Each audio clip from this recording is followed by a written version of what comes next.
कि हमारे पास अनुभव है। कोई मैं ज्योतिषी थोड़े हूँ, कह चुके हूँ मेरा भरोसा नहीं है ज्योतिष पर, ना मेरा धर्म पर भरोसा। मेरा भरोसा है आप लोगों पर, मेरा भरोसा है मेरे आंदोलन पर, मेरा भरोसा है मेरे अनुभव पर जो मैंने सीखा है आप लोगों से।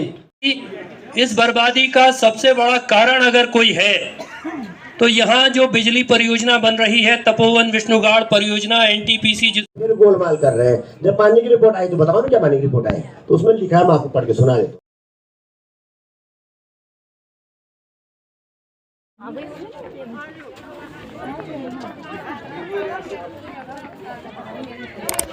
ये है तो ये गड्ढा दबाने का काम यदि कल से होगा और यदि हम वहाँ चलेंगे तो बहुत खराब बात हो जाएगी। हम इसलिए नहीं जा रहे हैं, हम बहुत धैर्य से, हमने शुरू से कहा है, हम बहुत अहिंसक तरीके से, बहुत शांतिपूर्ण तरीके से, जो हमको हमारे देश के संविधान ने अधिकार दिया लोकतांत्रिक, हम उस तरीके से आंदोलन को चला रहे हैं और चलाएंगे। लेकिन आप ऐसा गड़बड़ करेंगे और कहीं कोई बात हो गई, कोई घटना हो गई, हिंसा हो गई, अराजकता हो गई, तो जोशीमठ बचाओ संघर्ष समिति और जोशीमठ का कोई आदमी उसके लिए जिम्मेदार नहीं रहेगा, जिम्मेदार सरकार रहेगी। ये हम कह दे रहे हैं, उसको लाइट चला दो।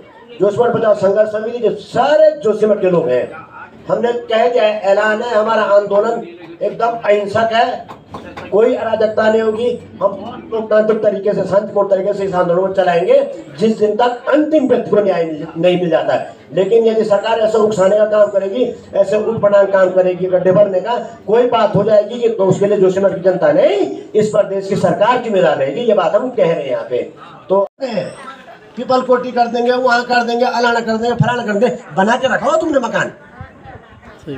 अरे एक शहर बसने में 100-200 साल लगते हैं, एक मकान बनाने में आदमी अपने जीवन की भर की पूंजी लगाता है, कर्जा मांगता है रिश्तेदार से, बैंक से, नातेदार से, भाई से, बंद से, तब एक घर बनता है। बना दोगे तुम? बनाए तुमने रहने वालों घर?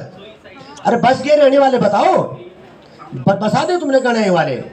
250 से ऊपर गाँव है इस उत्तराखंड में, 250 से ऊपर गाँव है जहाँ यही कर दिया गया क्या, युवाओं रहने लायक नहीं है। रह रहे ना लोग, हम नहीं जाने वाले हैं और हम किसी को डरने की आवश्यकता नहीं है, थोड़ा सतर्कता की आवश्यकता है। इसलिए कल हम इस तरफ गए थे, बहुत खतरनाक हुई है, दरार तक जानी वही भाई नरसिंह मंदिर तरफ ठीक ओवर था। कल शाम यहाँ पर आए, हमारे सुबह ही आए, जो यशवंत भाई आए, तो उन्होंने कहा बस हमारी स्थिति आज ये बिजली की तो जरूरत है।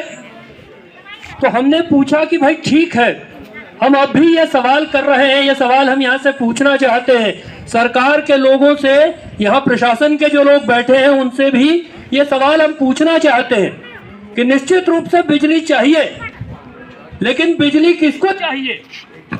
हमको तबाह बर्बाद करके, हमारी बर्बादी के ऊपर खड़े होकर के किसके लिए बिजली बनाने का कार्यक्रम है? और ये भी सवाल है, परसों एक चैनल में किसी ने कहा तो मैंने उनसे पूछा, उन्होंने कहा बिजली चाहिए। हमने कहा कहाँ है बिजली? इस परियोजना को, जिसको हम कह रहे हैं कि ये इस तबाही के लिए जिम्मेदार है, इस परियोजना को 2011 में बिजली बनाने का काम शुरू करना था। आज कौन सा साल है? आज 2023 है और ये परियोजना बिजली नहीं बना रही है। इसका बस का नहीं हो रहा है कि इनसे बिजली बने।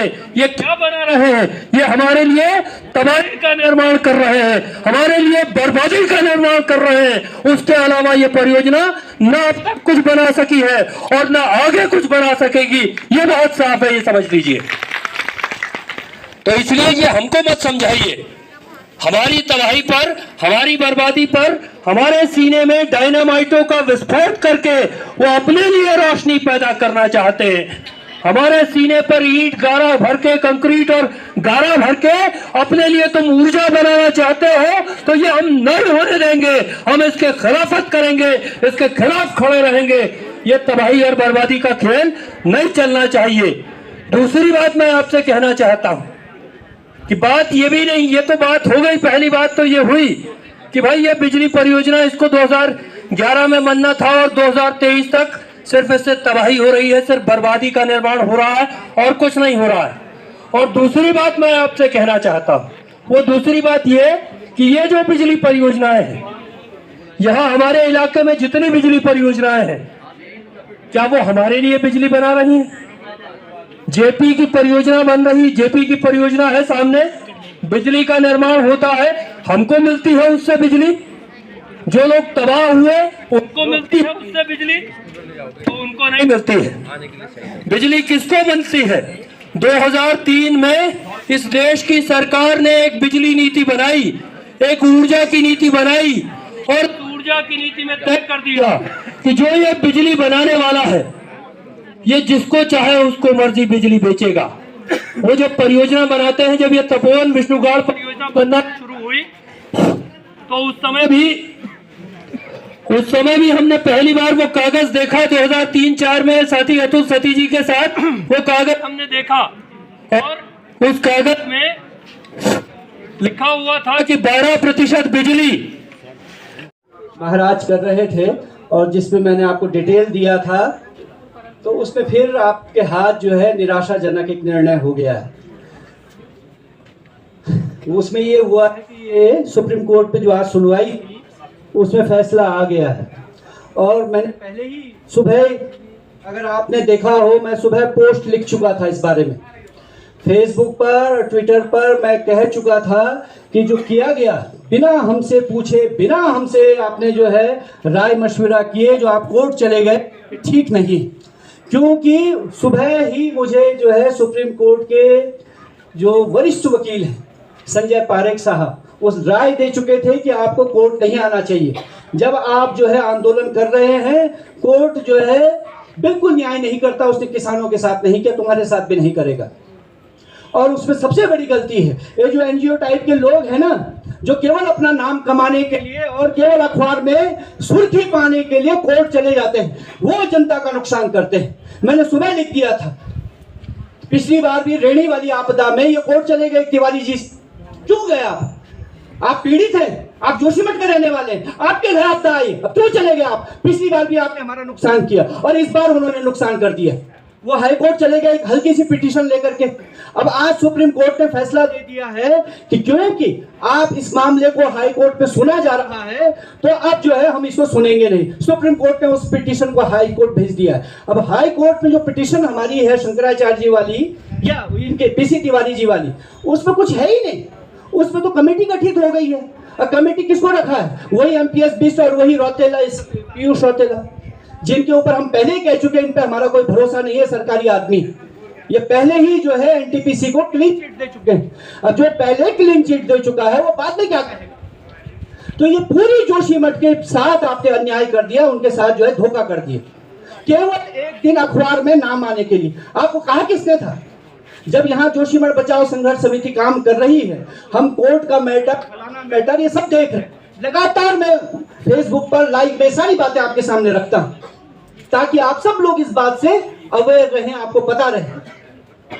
लेकिन कुछ लोगों को जाने क्या शौक है, कोई पद्मश्री, कोई छद्मश्री, वो जो है पूरी आपने जनता का नुकसान कर दिया और इनको इसका भुगतान करना पड़ेगा। ठीक बात नहीं।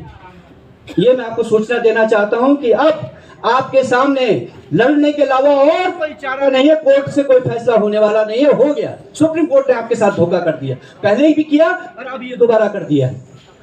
तो हम जो यहाँ कह रहे हैं, जो राय दे रहे हैं, मैंने शंकराचार्य जी को भी राय दी थी, उन्होंने मुझे बुलाया था पिछले दिनों, उस दिन भी मैंने उनको राय दी थी कि इसमें ऐसा ऐसा ऐसा ऐसा होना चाहिए। हम ऐसा इसलिए कह रहे हैं कि हमारे पास अनुभव है। कोई मैं ज्योतिषी थोड़े हूँ, कह चुके हैं, मेरा भरोसा नहीं है ज्योतिष पर, न मेरा धर्म पर भरोसा। मेरा भरोसा है आप लोगों पर, मेरा भरोसा है मेरे आंदोलन पर, मेरा भरोसा है मेरे अनुभव पर, जो मैंने सीखा है आप लोगों से।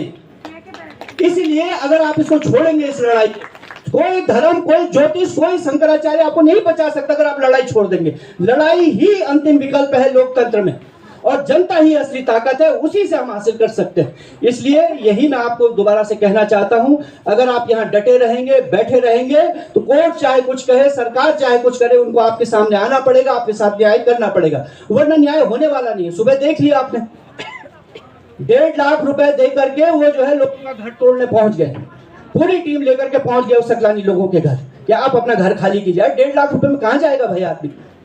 तो इसलिए वो जो 1.5 लाख रुपया आपने संभाल लिया है, पकड़ लिया है, उसे जेब में रखो और आगे की लड़ाई की तैयारी रखो और लंबी लड़ाई की तैयारी रखो। हमने तो रखी भी है, हमने तो यहाँ तक की तैयारी रखी है कि अगर सरकार भाग जाएगी, सरकार पीछे हट जाएगी, तो आपके लिए हम रिहेबिलिटेशन, आपके पुनर्वास के लिए हम कैसे फंड रेज कर सकते हैं, उसकी भी हम लगातार बातचीत कर रहे हैं। ऐसा नहीं मैं यही भाषण देता हूँ और घर चला जाता हूँ। मेरी पत्नी से पूछे, यहाँ बैठिए, रात 11 बजे मैं जो हूँ उसमें जूम पर बैठ करके लोगों से बात कर रहा था, कैसे हम आगे करेंगे, कैसे आपका स्वास्थ्य का ख्याल रखेंगे, ये सब चीजें हम सोच रहे हैं, सब पर आपसे बात करेंगे।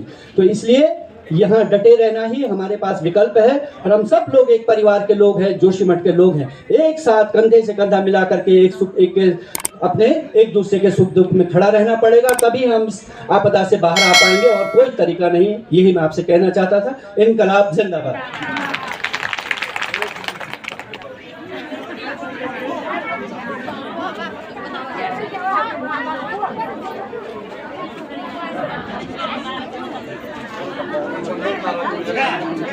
बोले